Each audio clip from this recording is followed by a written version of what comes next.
அஸ்ஸலாமு அலைக்கும். Hi guys, இன்றைக்கி பார்த்தீங்கன்னா சூப்பரான மட்டன் கிரேவி எப்படி செய்யலான்னு பார்க்கலாம் வாங்க. இதுக்கு குக்கரில் ரெண்டு குழிக்கரண்டி அளவுக்கு தேங்காய் சேர்த்துக்கலாம். இப்போ ஸ்பைசஸ் பொருளெல்லாம் சேர்த்துட்டு நல்லா பொரிச்சு கிடச்சோன்னா 2 வெங்காயம் கட் பண்ணி சேர்த்துக்கலாம். சேர்த்துட்டு இப்போ 2 ஸ்பூன் இஞ்சி பூண்டு பேஸ்ட்டு சேர்த்துக்கலாம். சேர்த்துட்டு இப்போ உப்பு சேர்த்துக்கலாம். உப்பு சேர்த்துட்டு நல்லா ஒரு மிக்ஸ் கொடுத்துக்கலாம், அடி பிடிக்காமல் இருக்கும் உப்பு சேர்க்குறப்ப.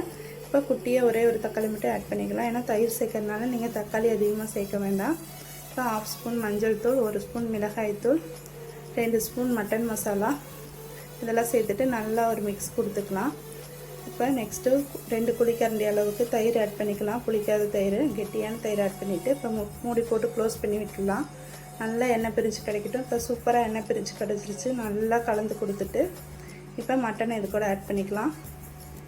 மட்டனை ஆட் பண்ணிவிட்டு நல்லா கலந்து கொடுத்துட்டு 2 நிமிஷம் விட்டுடலாம்.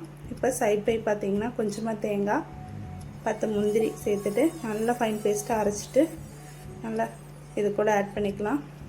ஆட் பண்ணிவிட்டு நல்லா மிக்ஸ் கொடுத்துக்கலாம்.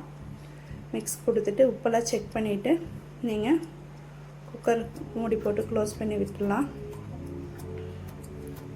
நல்லா 4 விசில் விட்டு எடுத்துக்கலாம். 4 விசில் விட்டதுக்கப்புறம் நல்லா ஏர்லாம் போனதுக்கப்புறம் நீங்கள் ஓப்பன் பண்ணி பார்த்தீங்கன்னா சூப்பரான மட்டன் கிரேவி ரெடி. கம்மியான இன்க்ரீடியண்ட்டை வச்சு சூப்பராகவும் குயிக்காகவும் செஞ்சிடலாம். டேஸ்ட் வைஸ் சூப்பராக இருக்கும். நீங்கள் கண்டிப்பாக ட்ரை பண்ணி பாருங்கள். லாஸ்ட்டாக மல்லி இலை தூவி சர்வ் பண்ண வேண்டியதுதான்.